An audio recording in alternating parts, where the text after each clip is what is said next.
Mit Entschuldigung, das ist alles mein Deutsche für heute. So that's it. That's the end of my German. My father was born in Eastern Prussia, in Gumbinnen, and unfortunately, growing up, I didn't have the opportunity to learn German properly, but I was telling Sabrina that you're never too old to learn. So it is an absolute pleasure and an honor to be with you today. I do want to say a special shout out to Sam Cabrera, who is here today. Sam is the president of the Los Angeles chapter of the American Institute of Graphic Artists, where I am a senior advisor and have been involved for close to 30 years. So thank you, Sam. It's so nice to see you. So, wow, can you wave your hand? Yeah, Sam, say hi. There's Sam. Ah, hi, Sam. Now I see you. Thank you.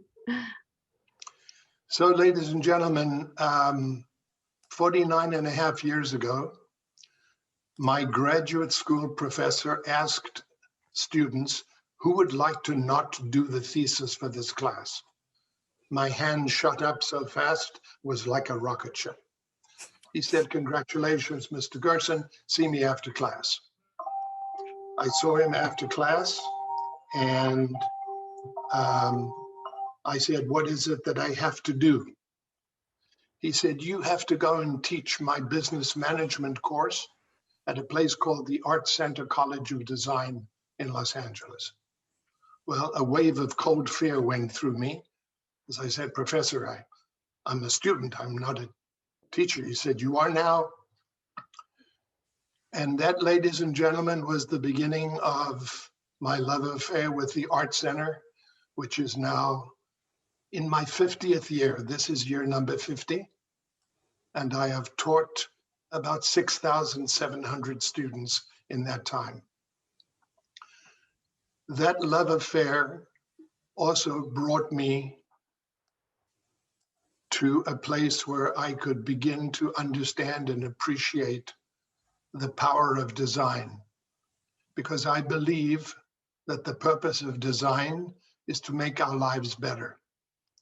And so I have become a lover of design in every form, from photography to graphics to film to environmental. It really doesn't matter. It is just something that, you know, I teach on Thursday and Wednesday night. I always have the same little anxious feelings in my stomach because I'm so excited to be able to meet my students. In addition to teaching, I have a strategic management company, and we do work with mid-sized companies anywhere from $5 to $50 million. I do a lot of succession planning. I do a lot of workouts for companies in trouble. I do an enormous amount of CEO coaching and mentoring, and it keeps me busy. When I'm not doing that, I'm watching Manchester City, who sadly lost to Tottenham last week. So if you see me depressed, now you know why. So that's who I am. I have two wonderful kids, a son who's now 41 with 4 beautiful grandchildren, and a daughter who is a social media designer. And so the apple seems to not have fallen far from the tree. So with that, Sabrina, I've got my coffee here, which means that my brain is ready. After having Pete's French roast, I'm ready to go. Wonderful. Thank you. So I have a question here that is, I've just quit my job because I want to spend the next 6 months pursuing learning new skills. What are your top 3 skills that you think everyone should know? So thank you. That's a wonderful question. And firstly, I want to commend you on making what must have been an extraordinarily difficult decision. Many, many years ago, I had the great fortune and great privilege and honor to read a book The 7 Habits of Highly Effective People by Dr. Stephen Covey. Thank you, Jack. Thank you so much. And then I wrote a letter to Dr. Covey and said, I want to come and study with you. And he invited me to Provo, Utah, and I got to spend 5 days learning the 7 habits. So the answer to your question lies in Dr. Covey's first 3 habits. Be proactive. That's what you're doing. You've made a decision to make changes in your life. Step number 2, begin with the end in mind. You have to know where you're going if you want to get there. And 3rd, put first things first. So at the end of 6 months, I want you to be mentally like an athlete who's running a 1-mile race. And I want you to feel that exhilaration when your chest finally breaks through the tape. But when you started that race, you knew you were going, because if you don't know where you're going, somebody else will get there. So the most important thing is pick up a copy of that book and spend time reading the first of the 3 habits. And you will find the most important is to begin with the end in mind. You know, when I was a kid, I learned to play chess. And so I have what is called a chess mentality, which means when I make a decision, I think about the implications of that decision, and I actually draw it out on a Boolean chart so that whatever happens, it's okay because I'm ready for it. So I wish you nothing but the best in the next 6 months. I hope you will immerse yourself in staying focused on what it is you want. And I also hope you will set goals, and not just any goals, smart goals, smart, specific, measurable, achievable, realistic, time-bound. Those are the only kind of goals that work. Everything else is just talk, nonsense. You know, people set goals at 2 minutes after 12 on December 31st after they've drunk some terrible champagne. And they turn to their significant other and they say, I'm going to be a better person this year. Hogwash, rubbish. Goals are specific, they are measurable, they're achievable, they're realistic, and they're time-bound. You set those kind of goals, you will have great achievement. So best of success in the next 6 months. I'd very much love to know your journey, and if you could send me an email once a month, it would be wonderful for me to know how you're doing and maybe just have someone to bounce an idea off. Who put this question on the board? Do you want to just talk out loud, just reveal who it was, or do you want to keep that a secret? I'm happy to do it. Hi everyone, I'm Enzo. Hi. I just left my job about a month ago. I'm actually based in Manchester, but I moved back to the Philippines literally a week ago. And the reason why I wanted to move back really was I learned so much in my job for the past year and a half, but it was getting to a point where the growth was no longer a mountain, sort of climbing up different uphill battles. It was sort of becoming a bit more relaxed, as well as sort of my lifestyle. And that's when I realized I have to take the next step and try something new and learn something else. Enzo, may I please tell you to write this book down. It's called Flow, F-L-O-W, and it is written by Professor Mikhaili Csikszentmihalyi, who teaches at the Claremont Graduate School. It's all about what you said. Please read this book. It's magnificent. I will do. Thank you for that. And he's one of my mentors. Wow. So I already see that we have a lot of links, books, recommendations. Maybe there is someone or some people here in the audience who would like to just search for that in the internet, put a link on the board here, on the mural board, so we all can be very relaxed, because I'm already like writing, but so I think that would be great. I'm sure here will be some volunteers. So yeah, thanks, Enzo, thanks to your question, to your valuable question. And I have another one. Do you have any advice on knowing when you are ready for your first hire and how to go about it? So I want to be sure that I understand the implicit intent of the question. How do I know when I'm ready for, are you just starting out in business or already in business? So I need to frame the question just a little more closely, please, if that's possible. Who put this question on the board? That one's actually from me. Ian, Oh, yeah. wow. So I coach businesses, but I also like to take the opportunity to get some of my own coaching. As you know, Errol, I'm a company of one. I use freelancers and other entrepreneurs to get projects done as and when they need to, but I'm the only permanent member of the business. And there are a lot of people who are in a very similar situation. We have what's known as the "It's Just Me" manifesto. When I ask you how many people are in your company, most of my clients say it's just me, and they have to go through that awkward, difficult transition where they need more help than they can get from a freelancer or a virtual assistant, and they're ready to start onboarding employees. So I just wanted to get your thoughts on that. I'm going to thank you, Ian, because that really helps.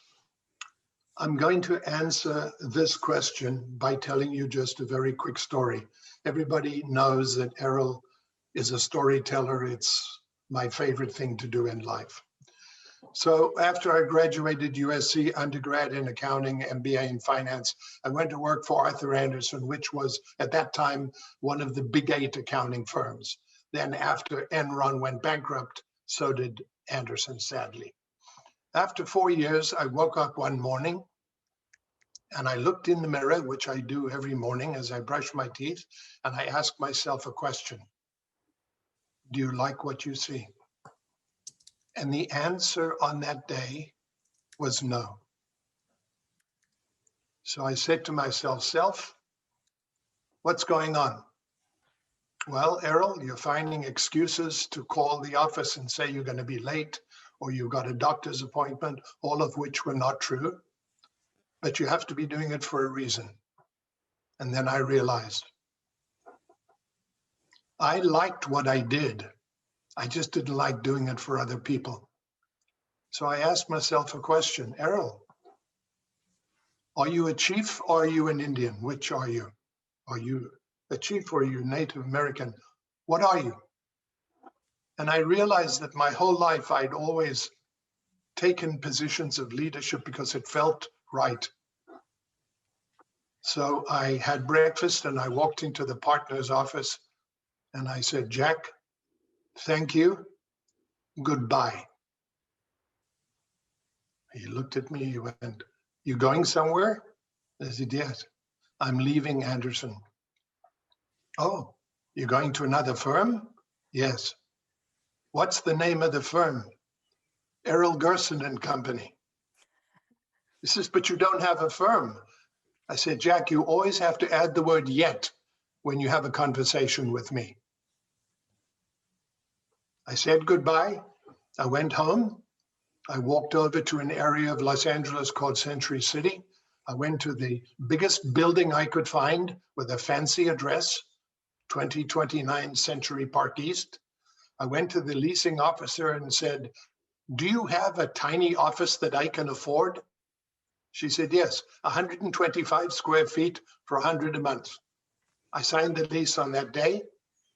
I then went around to used furniture companies and I bought a desk, a chair, and I called the phone company and I put a sign on the door, Errol Gerson and Company. How did I know I was ready?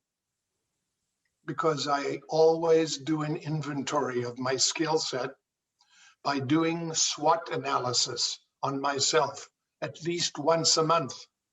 Strengths, weaknesses, opportunities, threats. After I'd finished the SWOT analysis, it dawned on me.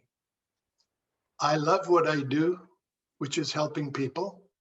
I have a command and an acumen that is strong financially.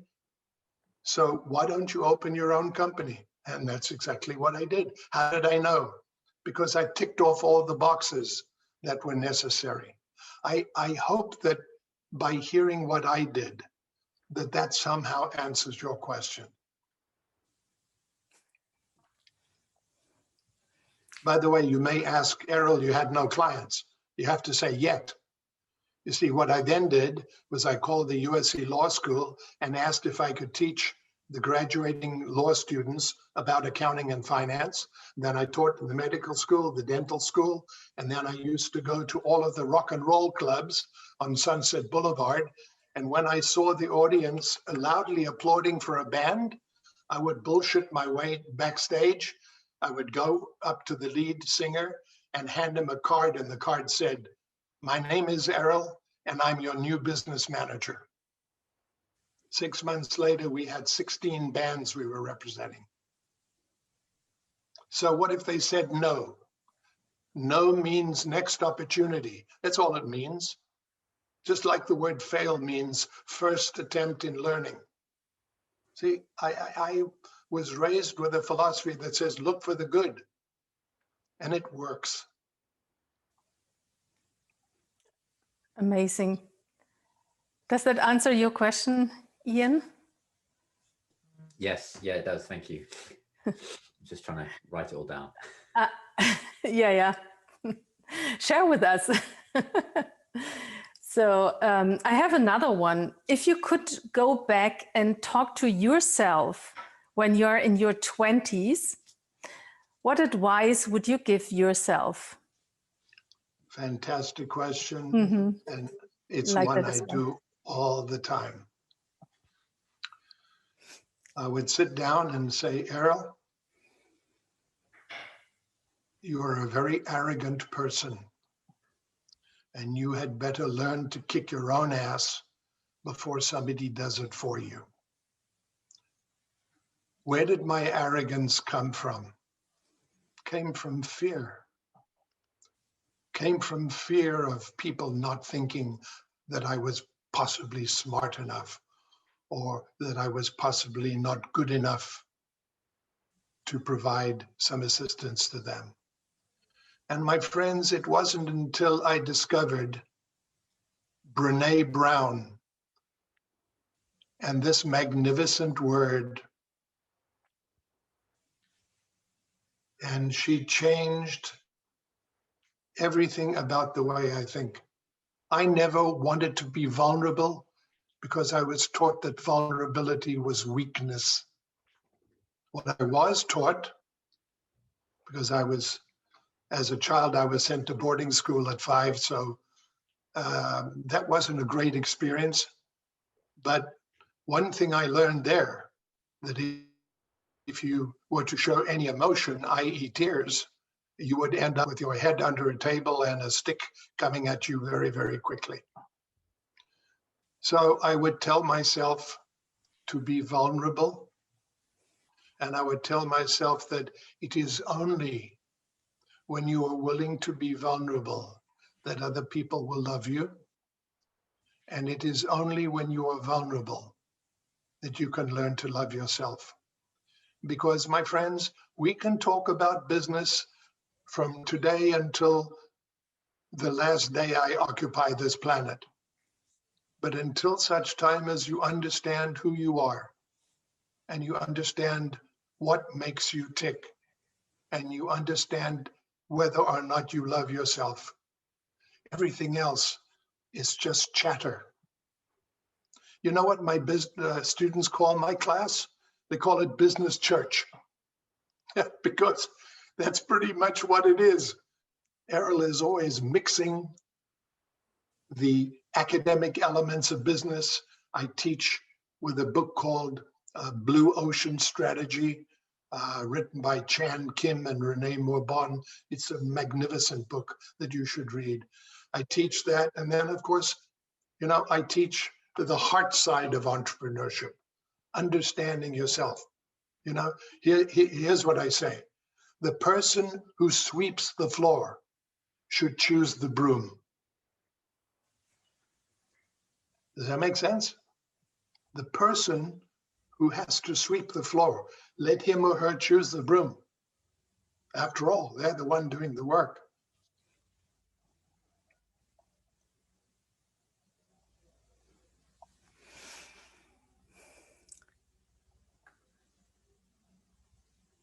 Thanks so much, Errol, for sharing that with us. I think, and I just can say that from my own perspective, vulnerability is not easy. So for me, it's not easy. And I know this is something I have to get better at. And so thanks for reminding me again, also all of us, but also me, to keep an eye on that it's important.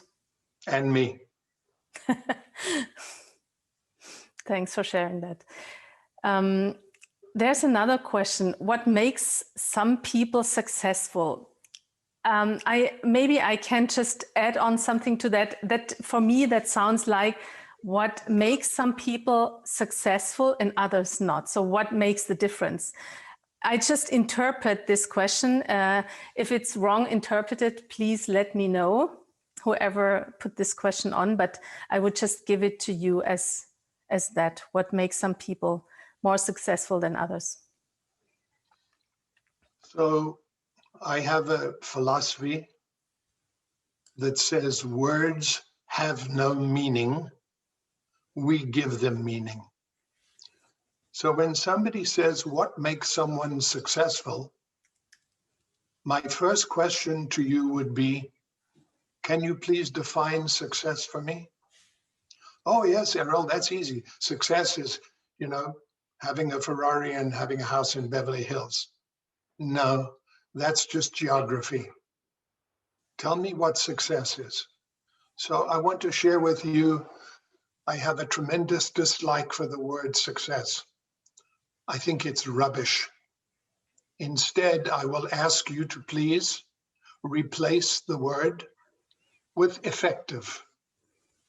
Why is it that some people are effective and other people are not? And by the way, once you become effective, I don't really care what your definition of success is, but I know one thing, it will happen.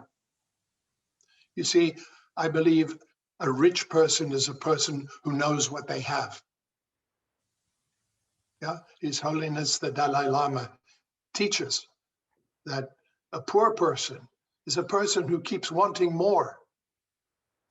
See, once you know what you have and you're willing to appreciate it, there's that gratitude word again, then everything begins to change. So now, let's talk about how to become effective. Do what you love what you do, but deliver more than you promise. End of subject. I don't want you to be the best Enzo. I want you to be the best Enzo you can be. I don't want Andrea to be the best Andrea. I want her to be the best that she can be. And it is only by setting goals that you can learn to improve your skill set. That's why I want you to read Flow, because Professor Csikszentmihalyi says that the only time you grow is when you put yourself in a position of, I need to do more. And that's what you're doing, Enzo. You are forcing yourself to change. Because I'll tell you a secret, Enzo. It's your attitude, not your aptitude, that will determine your altitude. Let me say it again. It is your attitude, not your aptitude, that will determine your altitude.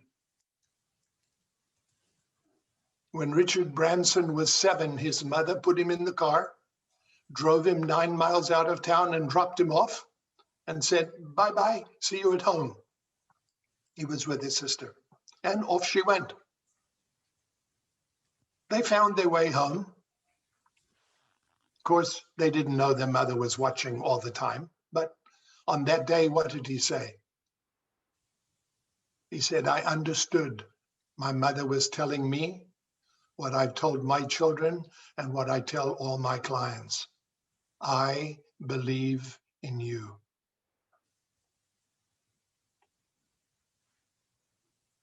And by the way, when I say those words, then tears come to my eyes, because I think it's the most important thing we can ever tell somebody we love. I believe in you. I never heard that growing up. I never heard those words. What I learned from 5 to 10 was how to use these. That's not a way to grow up, not a way to live. So what makes people more effective? Their willingness to continually grow. The more I know how little I know. Mm. So true.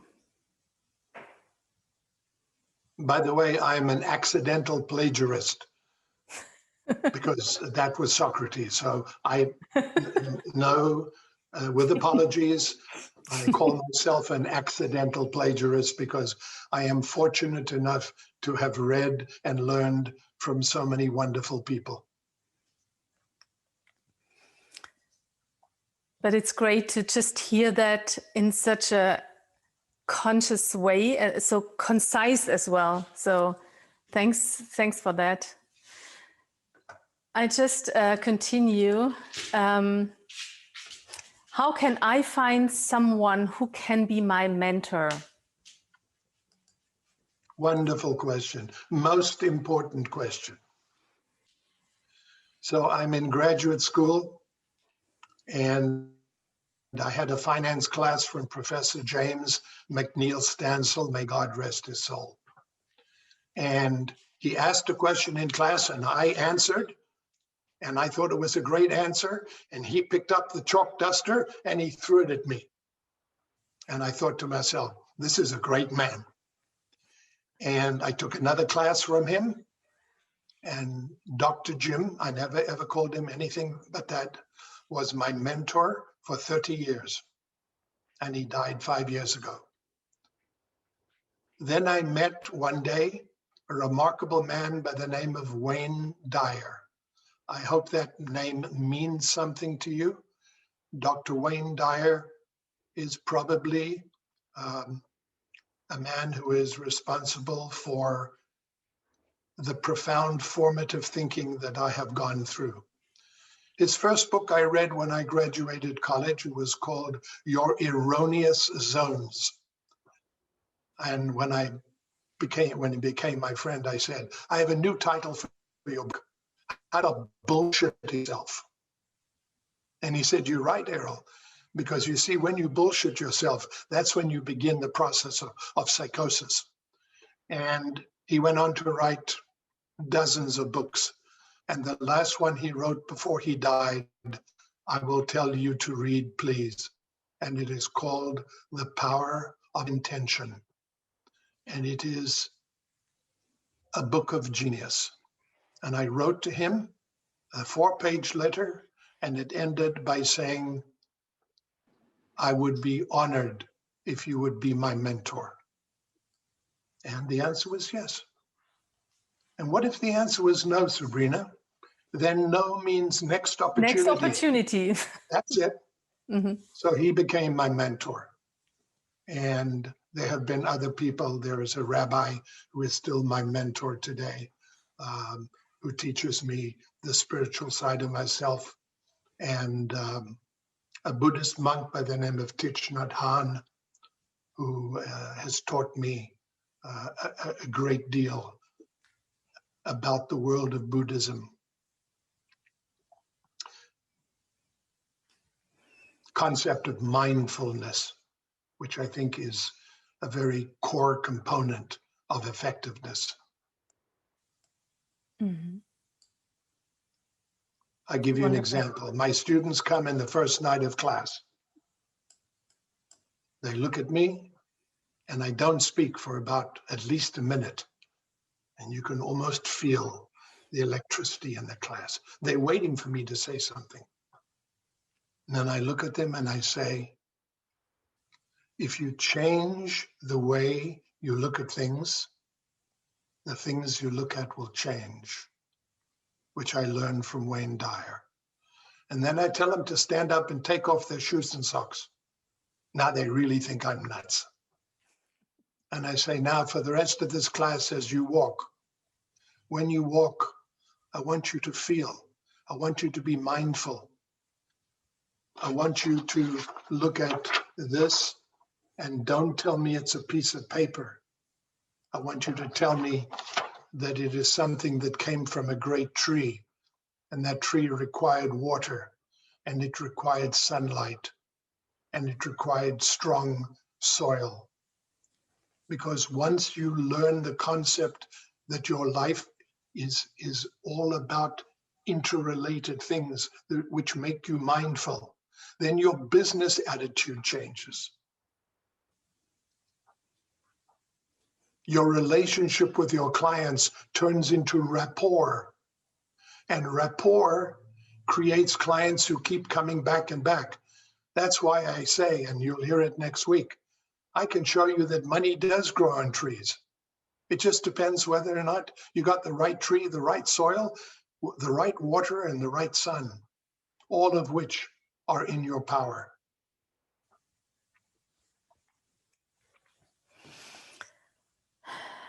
Thank you. Ready for the next question? Yes.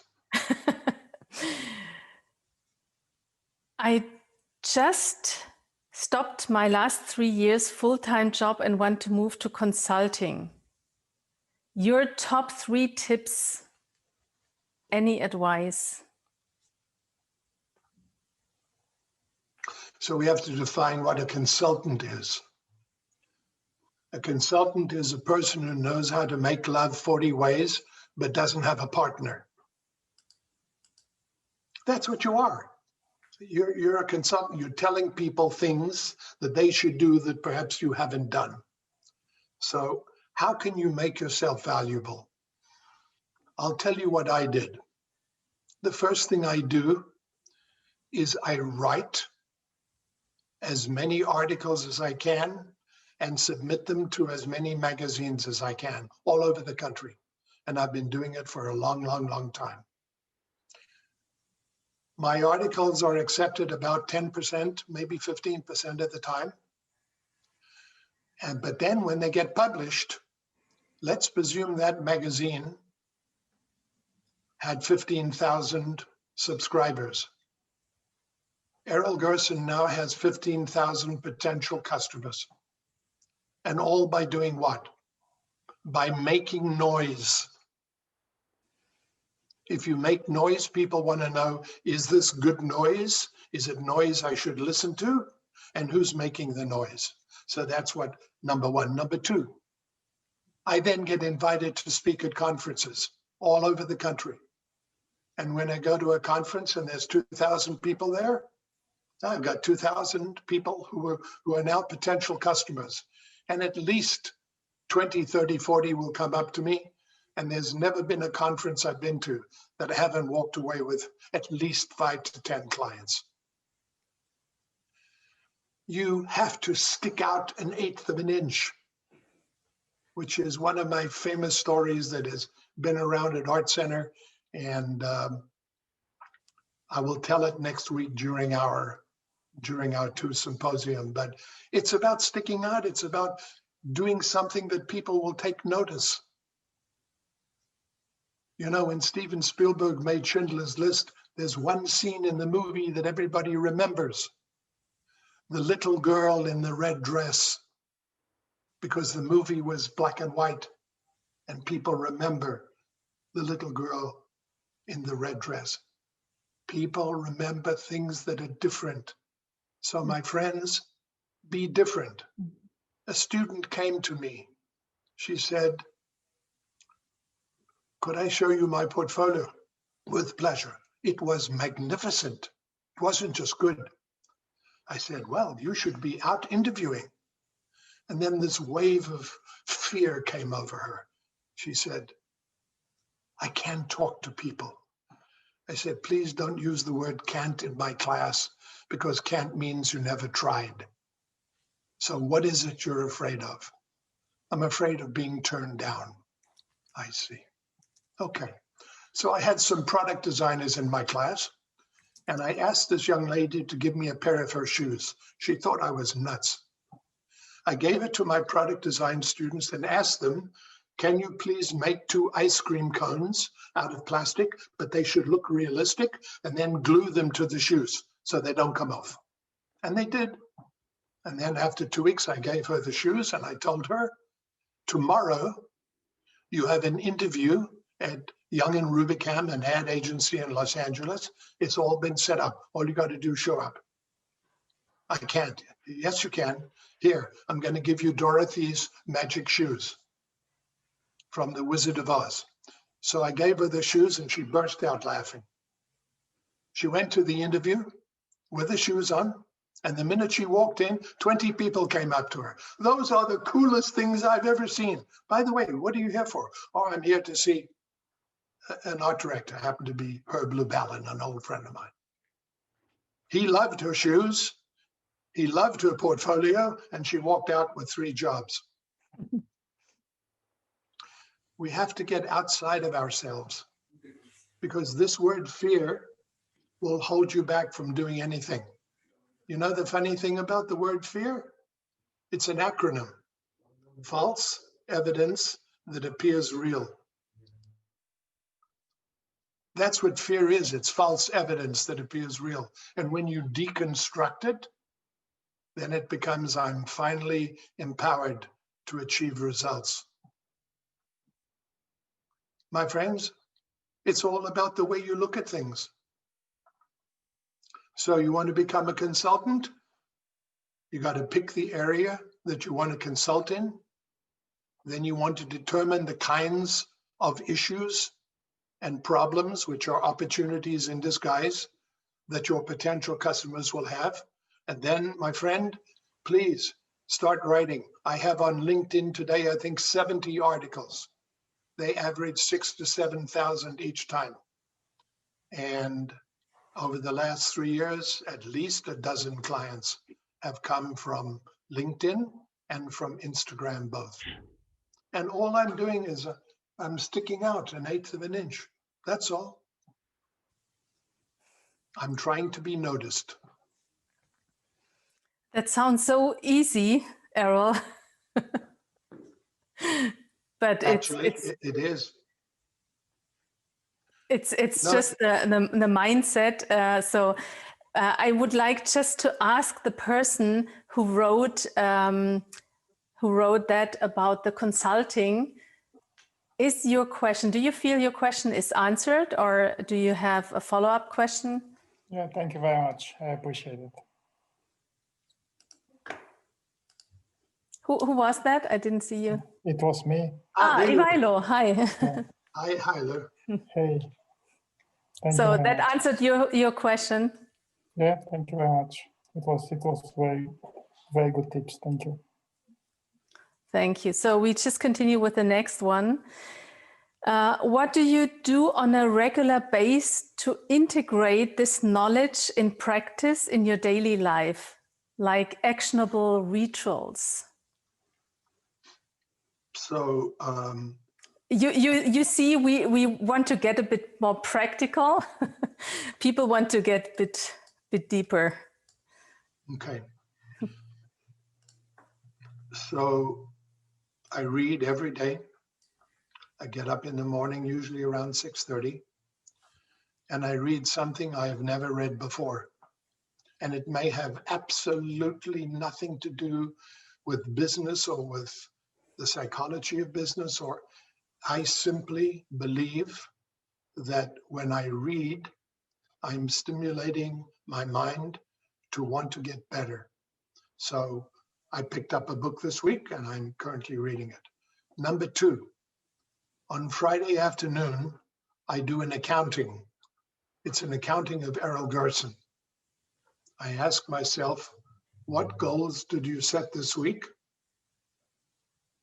Did you complete them, which means to look in my book where I write everything down, and plan for next week, moving the goals that I did not complete now have an orange star. And if they don't get completed the following week, they get a red star. And after that, then I find somebody to kick me in the ass. But I am very goal-oriented. And without being goal-oriented, I unfortunately will revert to becoming lazy. Because in our natural state, we go back to a place of homeostasis, a place of balance. So to continually be motivated for me means doing things that are actionable. They also include reaching out to my network.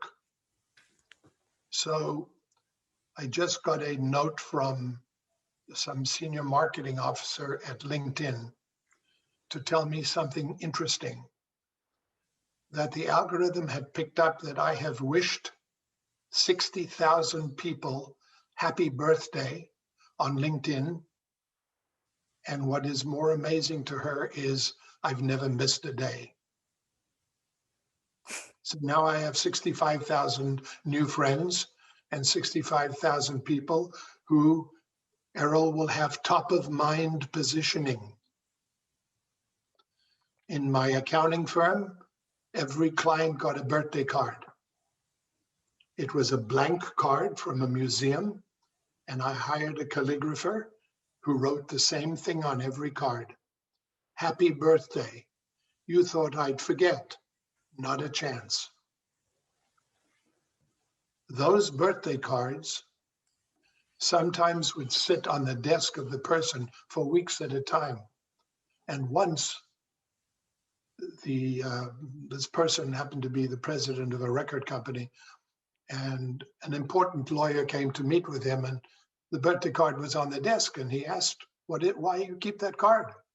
He said, well, firstly, it's a beautiful card.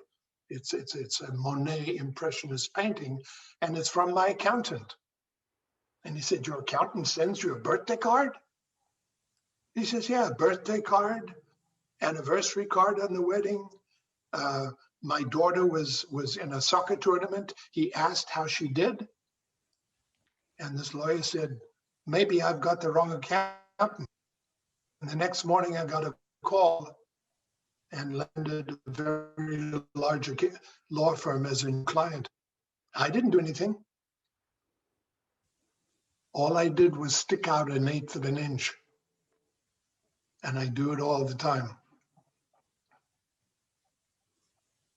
And by the way, Sabrina, it's based on a life philosophy that says, be not like the servant who ministers to the master on the condition of receiving a reward, but be like the servant who ministers to the master without the condition of reward, and do it for the right reason. Mm-hmm. Every time I help someone, I'm helped 10 times. I know that for a fact. I don't have to think about it. And yes, it is part of Buddhist philosophy. It's funny how Buddhism and Judaism have so much in common. That's why it's so much fun to study both. So interesting and so true. So I think we are all very, very grateful to hear your advice, and I just continue with the next one. Oh, what has been your most impactful read this quarantine? Sorry, the most impactful. Sorry, I forgot to tell you guys. I'm deaf in one ear, so sorry. What has been your most impactful read? So the most impactful, maybe not book, maybe just read this quarantine in the lockdown. So for me, it has been the Torah, the Jewish book of 5 books of Moses, because I came to realize that for me, this book I call Instructions for Living. And so for the past, well, since 1978, I read every day a small section and look for ideas and look for paths that will make me, firstly, more cognizant of the world around me. And I can tell you what it has done for me, is taught me the most important word in business. It's not profit, it's not net income, it's not cash flow, it's not the balance sheet, it's not my 401k investment, it's gratitude. That was the most important lesson I learned. That everything in life is a gift. I just may not see it at the time. But gratitude has had a tremendous impact on my attitude. And my attitude has a 100% profound impact on the way in which I get to work with clients. Can I just ask a follow-up question to that? So how do you practice gratitude for yourself? So when I was a kid in college, they had this thing called a spiral binder, ugly. It's a book with metal that holds the paper together. Ugh, it's just terrible. But then an Italian company about 6 years ago created this beautiful book called the Moleskine, or Moleskine. And when I saw this, I thought to myself, this is beautiful. I must have this. Now I have hundreds of Moleskines in my home. Well, never, yes, thank you, Jack, show them. And the beautiful thing, Jack, is a beautiful leather cover. Thank you, Ian. And the paper inside is magnificent, and you will never throw it away. So Errol has gratitude books, which are Moleskines. And every night of my life, I write down 1 or 2 or 3 things that I am grateful for on that day. And I don't write things like, thank you for fresh air. I write down things that are very, very important. And if they involve a human being, the next day I call them and I tell them, I just want to share with you that I wrote down how grateful I am for our relationship and our friendship. And I just want to say the 2 most important words I ever learned in my life. Thank you.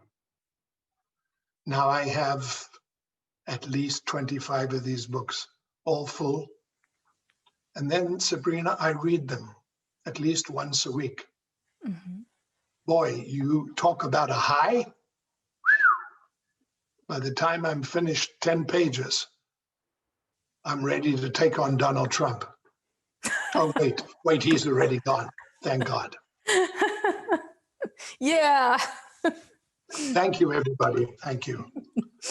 Yeah, I think to myself, you people in Europe, you must just think we are the dumbest people on the face of this earth for allowing this human being to semi-destroy our country. Sorry, political comment. So advice, buy a Moleskine, start writing down what you're grateful for. I promise you this, in 21 days from now, if you will do this faithfully, write to me, you will find I will write back. You will say, Errol, something's changed in me. I have a new attitude. You see, my friends, you can't start envisioning the future unless you're willing to let go of the past. And by writing down in your gratitude book, what you're doing is you're pointing yourself towards the future.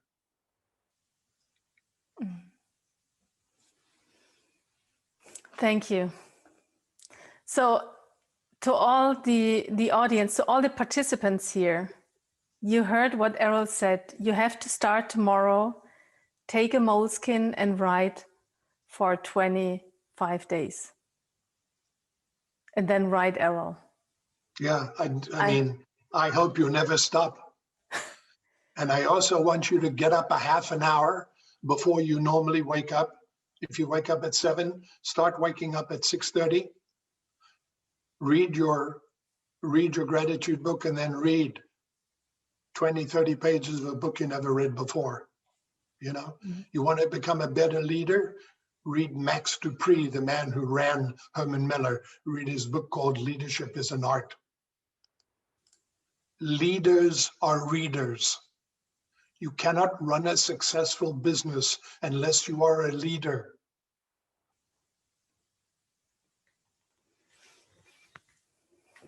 Thank you. So I have another one. Do you believe in pitching via a long detailed deck or a simple one-pager sheet or deck? B. Thank you. That was clear. Yeah, if you come to me with a I would say deck, the same thing. Yeah, a 25 slide deck about deck number 6. I'm done. You see, if I want a new client, I'm going to ask 3 simple questions. And I'm asking now of the potential client.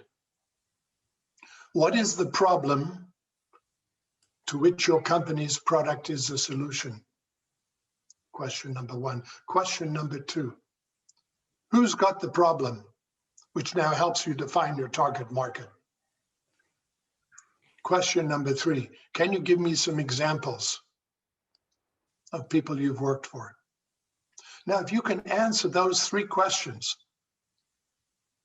the client knows you're listening. You see, people erroneously believe that selling is telling. It's not telling. It's listening. Go there with a piece of paper. Write things down. I tell you what, a technique that I often use with a new client. Before we begin, I say, Jack, may I ask you a question, please?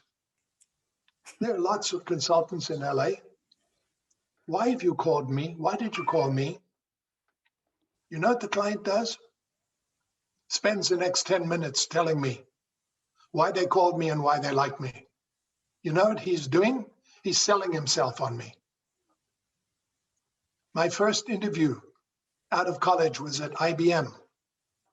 And this very austere gentleman looked at me and said, young man, you're at IBM, the biggest data company in the world. Why should we hire you? And I said, sir, with respect, may I ask you a question? He said, certainly. I said, I graduated in the top 3% of my class at USC. With all due respect, sir, why should I work for you? Man spent 20 minutes selling me on why I should work for IBM and made me an offer on the spot. Now you say, Errol, that was arrogant. No, wasn't arrogant. It wasn't said with arrogance. It was said with respect. You see, my friends, I am a contrarian. If I go to Athens, to Greece on holiday, I ask the concierge, where's everybody going tonight for dinner? Oh, they're going to the Plaka. Okay, show me that on a map, yes? Now I go the opposite direction. The last thing I want to be is around a bunch of screaming tourists. And that's the way I am in life. I am a contrarian. There's a wonderful book called The Contrarian's Guide to Leadership by Stephen Sample, the ex-president of USC, who was also one of my mentors. Sabrina, I will put together a list of what I think are the 10 most important books I've read in my life, and I will send them to you in the hope that you will share them. Thank you. Sure, I will share that. I have another question which I see here, very interesting. When and how to end a mentor-mentee relationship if you grow bigger than the mentor and it gets to envy and competitor like negative situation. I have since 1.5 years a lot of problems with one of those energy vampires, and I cannot get rid of him. In short, how much to bear, when to fight back, when to leave and take the negative costs? That's a terrific question. I'm going to role play with the person who asked that question. Who asked the question? I'm speaking to the mentor that I'm having this problem with. Ah. The mentor's name is Anne. And I say, Anne, there are a number of things that I would like to share with you, but here's where I want to begin. I want to express to you and make sure you understand the deep level of gratitude I have for everything that you have shared with me, everything you have taught me, the guidance you have given me, and most importantly, you have given me a special gift. And that gift is, I now have wings, and you help me, and I can fly. And so I'm sure that you know that the greatest gift you could have is for you to now let me go, armed with everything that I've learned from you. And I promise you two things. I will apply what you've taught me, and I will become a mentor as my way of saying thank you to you.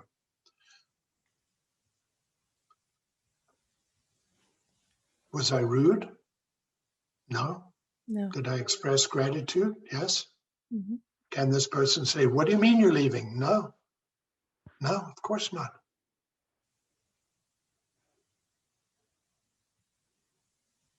And you leave and you maintain your friendship. But you're now on your own. You now fly on your own. That's what every good mentor wants.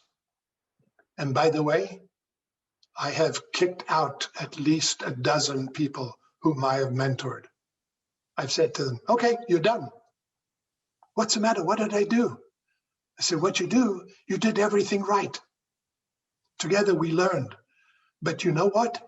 I can't teach you anymore. You got it all. So go with God and be a mentor to somebody else. Mentors create 1,000 points of light in the world. You know, there are two words in Hebrew, tikkun olam, and it means to heal the world. That's what you do. I am mentoring 20 young boys in Nigeria right now. These are all kids at serious risk. Last week, the police in Nigeria opened fire because there is so much chaos in Nigeria. And we've now formed something called the African Leadership Conference. And it is the most joyful thing I've ever done. I've taught inside a prison here in Los Angeles. I've taught gangbangers. So yeah, you can leave with kindness and with gratitude. It's not a problem. You see, we're the problem. We create this chaos for ourselves. Oh God, if I leave, they're gonna hate me. No, it's all not true. It's all not true. Two men are walking down the street having a conversation. And they come to a crosswalk and there's an elderly lady. So the one man stops and he walks her across the street and he comes back and they continue. The other man says, hey, why did you do that? And the other man looks at him and says, why are we still talking about it? Don't create stress when stress isn't there. We create stress in order to support our excuses. Excuses are well-rehearsed lies. I should know. I did those for many, many years until I was 32 and decided to go get some help. Yep. I went and got help for 2 years from a man who helped me change my life. See what I said? He helped me change my life. He didn't change my life. Nobody can change your life except you. Because if somebody can change it, they can unchange it. So all Jordan did, first time I saw him, I went in after half an hour of my therapy. He said, okay, we're done. I said, we're done? Yes. He said, you can go. I said, wow, you cured me in half an hour. He said, I didn't cure you. You can't cure a bullshit artist. You're the biggest bullshit artist I've ever met in my life. Get out of my house. Go. So I flipped him off, arrogant little prick, and I walked out and I got in my car and I drove to the end of the street and I stopped at the end of the street and I burst into tears. And I turned my car around and I went back and I knocked on the door. And he opened the door and I said, you are right. And I don't want to be that person. That was the first day in the rest of my life. And it was 2 years of pain. But the best kind of pain I ever had.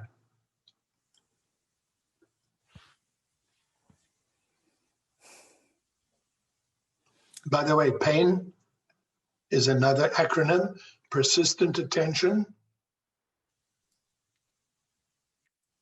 Somebody want to finish? To influence negativity. That's what PAIN is. See, I see everything as an acronym.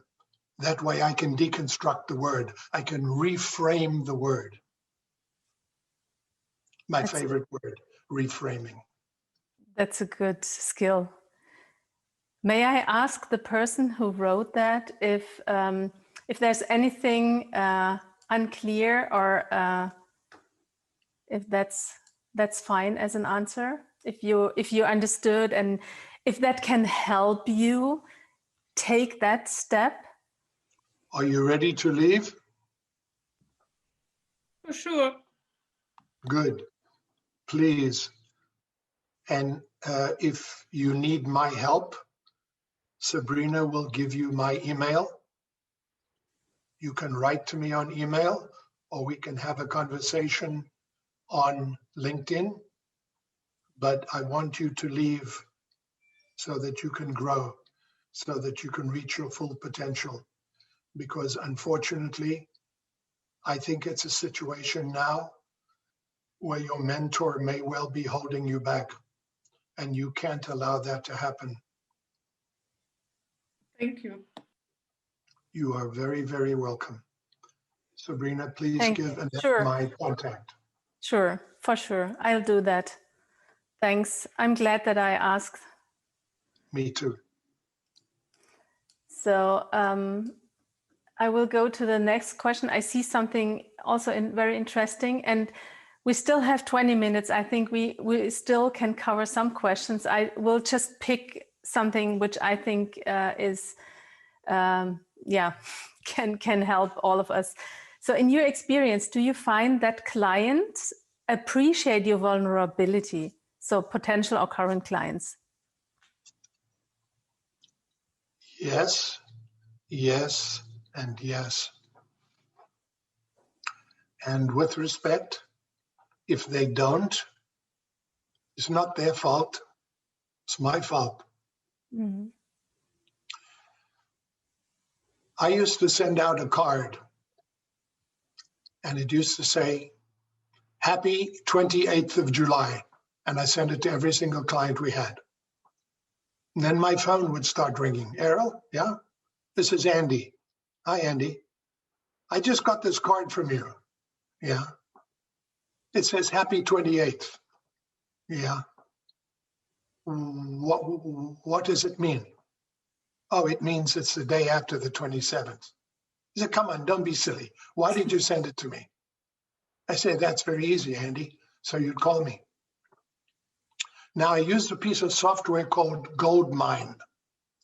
And every time I spoke to my client, I opened up Goldmine, opened up their section, and wrote down everything we spoke about. So Andy told me, for example, 3 weeks before, that his daughter was in a championship soccer match.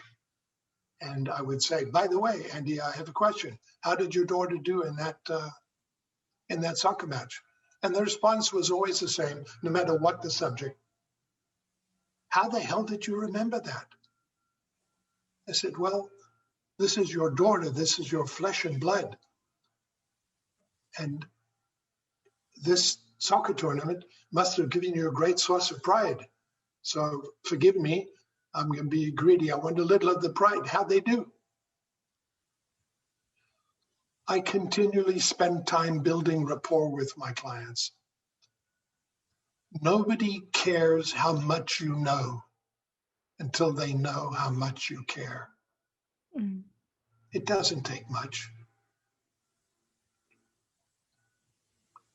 A lot less time than going to Starbucks every day and wasting $286 a month on coffee you can make in your own home.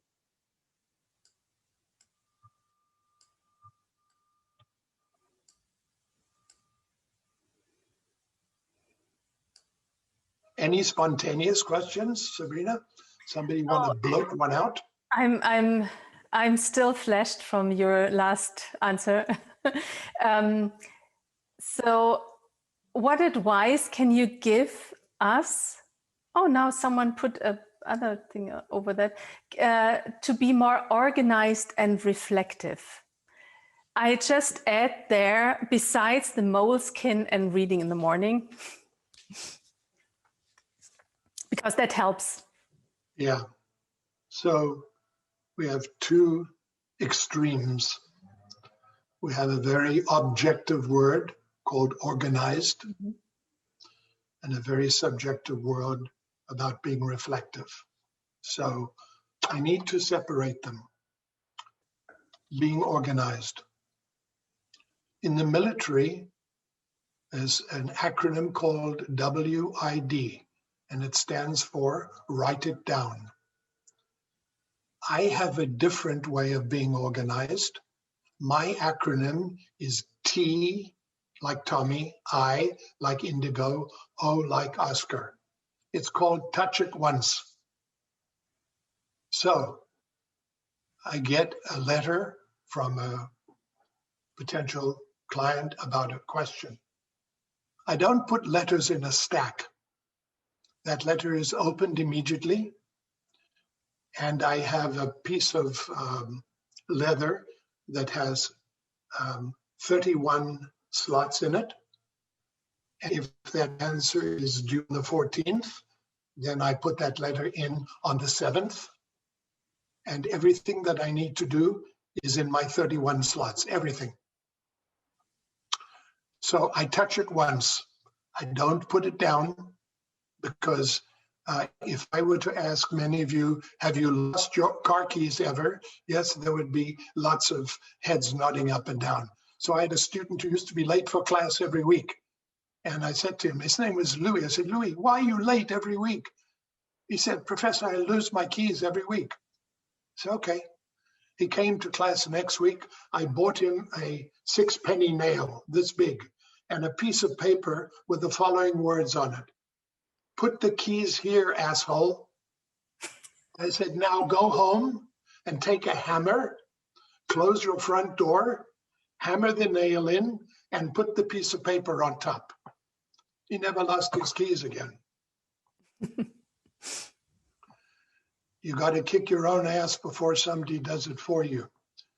Being organized requires focus. It requires setting time. So at 10:30 at night, I pick up my iPhone and I go to my calendar and I look at what's due tomorrow and the day after. I make sure that everything that I'm doing tomorrow, including this meetup, I've been preparing for 2 days, and I set specific goals for it. And all of those goals turned up in 9 sheets of paper, which I read last night at 10 o'clock.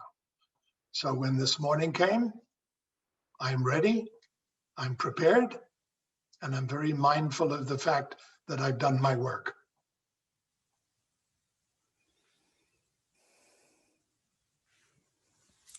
Sounds like a dream. It's not easy because, unfortunately, as human beings, we always want to go back to the place of rest, a place of homeostasis.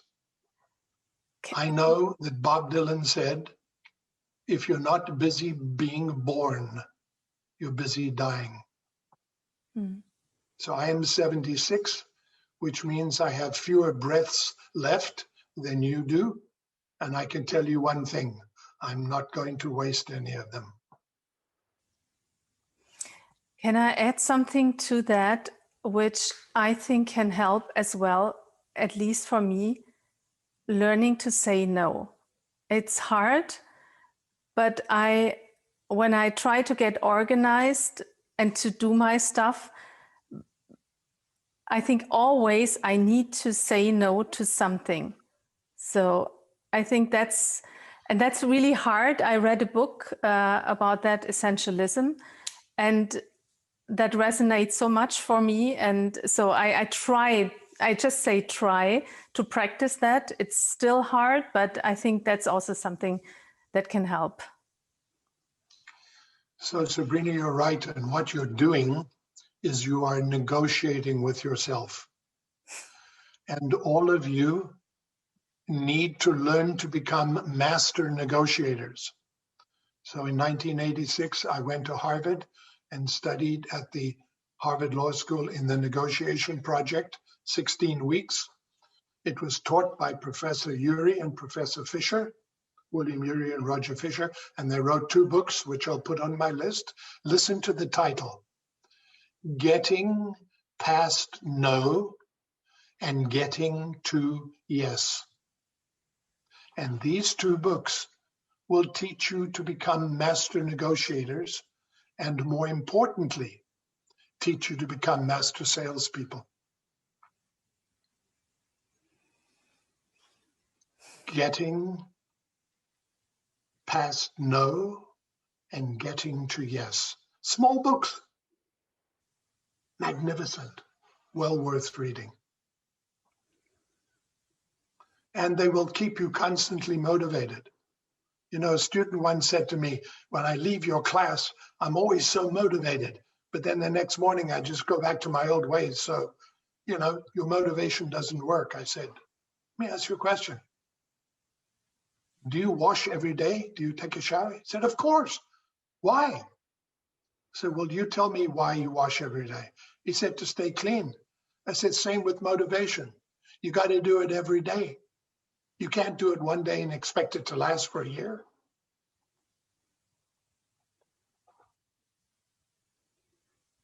What do you do every day to keep you motivated? One of the great ways is just help another person. Mm-hmm. Help another person. When you go to sleep, you brush your teeth, look in the mirror. Ask yourself this question, 2 questions, while I throw my phone around. Ask yourself, do you like what you see? It's a hard question, but here's the next question. Do you deserve to have another tomorrow because of what you did today? Did you help one person of the hundreds that you passed? You know, about 5 years ago, the young lady who takes the money, the cashier at Art Center, we struck up a friendship, a relationship. And I knew all about her. Her name was Martha. And I said, Martha, what do you love about your job? Oh, I love meeting all the students. It's just wonderful. I said, and what is it about your job that sometimes you feel bad? She says, more than 70% of the students, after I'm finished doing their transaction, don't say thank you. So I went back in the line and I got behind, and a student finished and did the transaction and just walked off. So I yelled out to the student, "Excuse me." He turned around and said, "Yeah? Oh, sorry, you forgot something." He said, "I did? What did I forget?" "You forgot to say thank you to Martha." Oh, he came back. He said, "I'm so sorry, thank you." And then every week when I would see this young man, he'd tell me how many other people he told. And Martha told me that in the next couple of weeks, almost every student would say thank you, and how are you? And what are you interested in? That's how we change things, by breaking the status quo. When you want a new client, remember that the client you're pitching, 76% of the time, that client will stay with the incumbent agency, 76% of the time. How do you break that? By breaking the status quo, by creating urgency, by asking the client.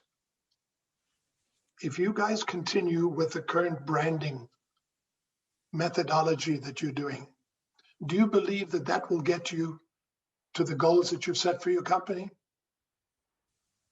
You see, when you ask questions like that, you break the status quo. What people do is they make the mistake. They go in and they start selling. Why me? Me, I do this and I can do that and I've done this. No, don't ask why me. Ask why change. Why change?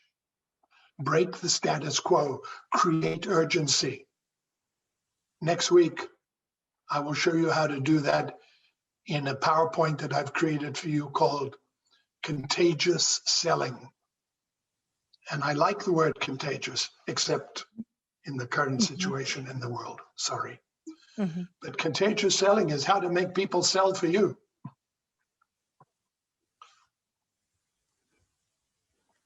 I'm looking forward to that. Me too. I had a lot of joy creating it. Great.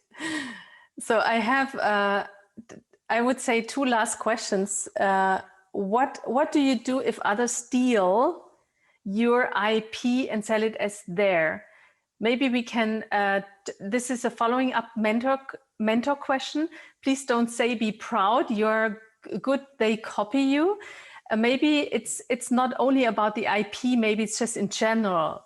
How do you react when people steal from you? And it happened to me as well. Yeah, and happened to me many, many times. In fact, 2 days ago. Oh. There's an old English saying, imitation is the highest form of flattery. So I'm on the internet and LinkedIn and I see one of my quotes from another person. I have two choices. I can be angry, which is childish, or I can say, wow, that person must have liked what I said. So I sent them a message on LinkedIn. Hello, my name is Errol, and I just saw your most recent post, which is a quote I made when I spoke to Christo about a year ago. And I simply wanted to say thank you because it was obviously meaningful to you. But I also want to give you some advice, and that is that when you quote someone else, it will make you feel a lot better about yourself if you give the citation or the approbation to where you got it. Otherwise, tomorrow or the day after, you will think to yourself, I did something I don't feel proud of. And see, that's not a great place to be. So I wish you well and thank you again. I got a very, very long response and a post the next day saying, this is where it came from. Anger gets you nothing. In fact, anger just creates more anger. There are only two choices, Sabrina, in life. And those choices are called intentions. Mm-hmm. You can have an intention to be right, or you can have an intention to learn. I choose to live with the intention to learn. I don't want to be right. I'm not smart enough to be right.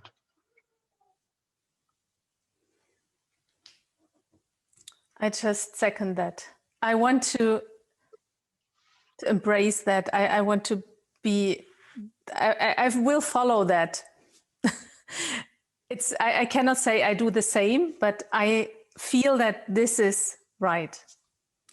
So the question to this person who put that question on, does that relates to you? Does that answer your question? Does that help you? Hey, that was me. Yes, thank you, Errol. It helps. It's sometimes a little bit more specific than that. So in my case, this was actually a previous mentor who was a coach and then ended up selling design sprints online as a bonus for their online courses. So that's what was very strange to me. And we ended up never speaking again because I didn't know how. Yeah. So Lisa, firstly, thank God that that person is no longer in your life.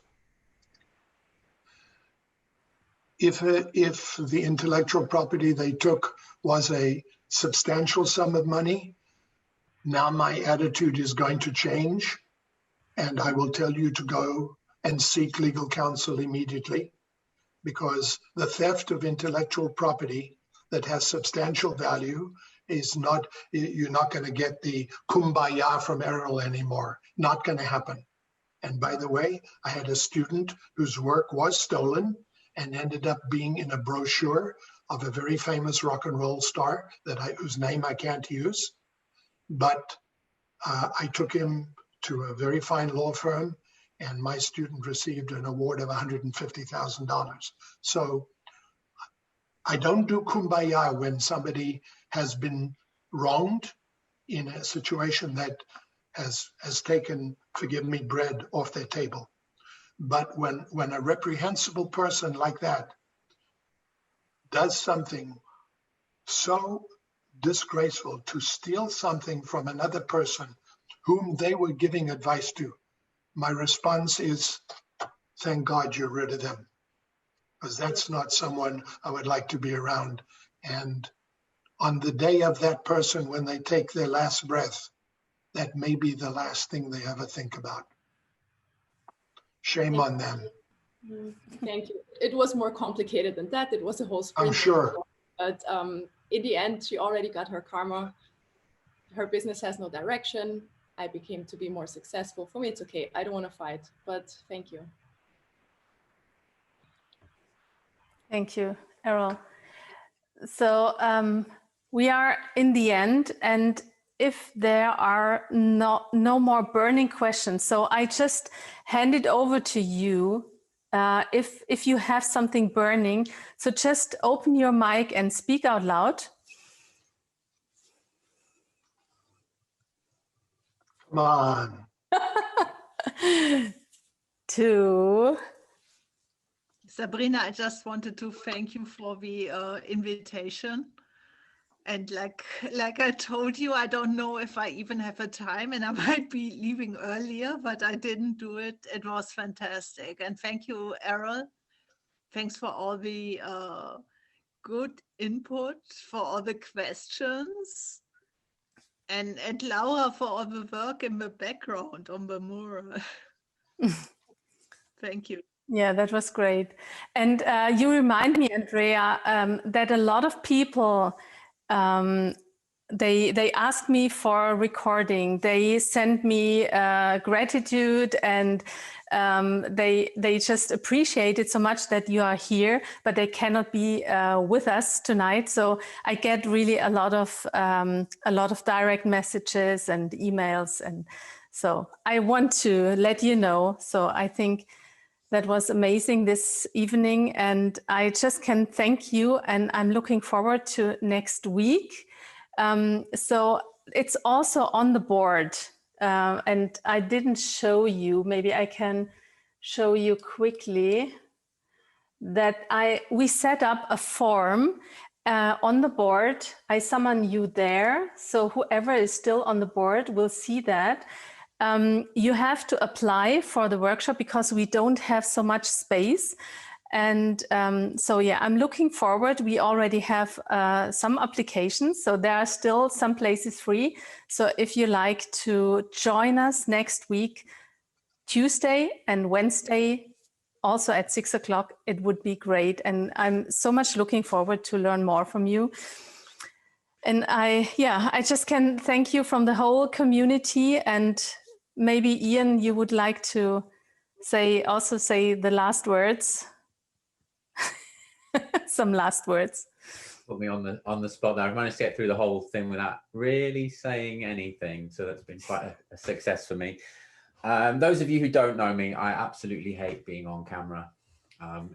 It's really awkward situation. So thanks, Sabrina, for that, because she does know me and she does know I don't. Yeah, but I think it's just going out of the comfort zone is a good thing, and we are here in, let's say, in a safe space. It's just spread all over the world, but anyway.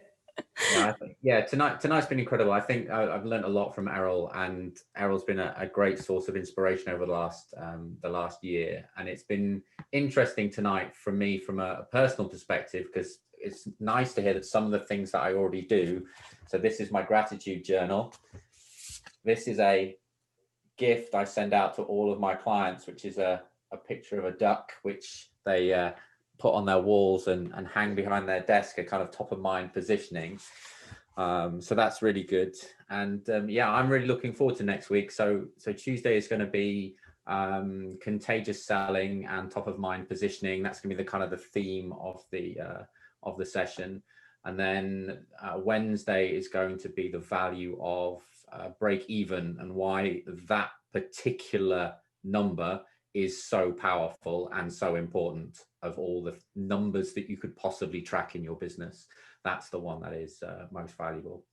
Yep. All of these recordings, they're all getting, they're going to get clipped, they're going to get edited. I'm going to pull them all into my community, and they're going to be available there for the future. And so hopefully we'll see those, the workshops being launched officially as online courses in January. Depends on how much work gets done over the Christmas period. But yeah, thank you very much, Errol. It's always a pleasure to talk to you and listen to you. So yeah, thank you. Yeah. Do you want to also give us some last words before we close the call?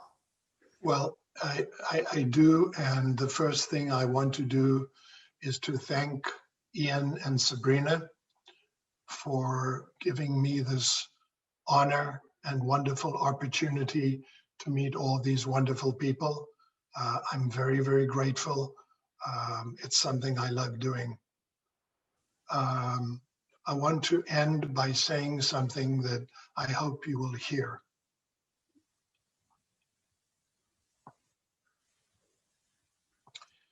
People will forget what you said, and people will sometimes forget what you did. But people will never forget how you make them feel. If you can focus on making sure that the people that you interact with understand that you care, understand that you have empathy, I have no question in my mind whatsoever that the effectiveness, and okay, we'll use the word success and growth of your business will be mind-boggling. It is always about remembering how you left and what people heard from you. And so thank you, Dankeschön. And next week, we'll get very granular, and we will get very left brain, and the old accountant in Errol will come out. But I am very excited about sharing with you the two subjects of break-even and the art of professional selling. So thank you very, very much. Thank you, Errol. Thank you so much. And thanks to all of you. And whoever would like to join us next week, please fill out the form. And if you have any questions, just let me know. And questions to Errol, just, you know where you find me, and I get the contact. I get you in contact with Errol. I hope that was okay, Errol, to just say that. It might be that people reach out to you. Okay, not a problem. Okay, thank you so everybody. much. Bye-bye. Have a wonderful day. Bye. Bye-bye. Bye.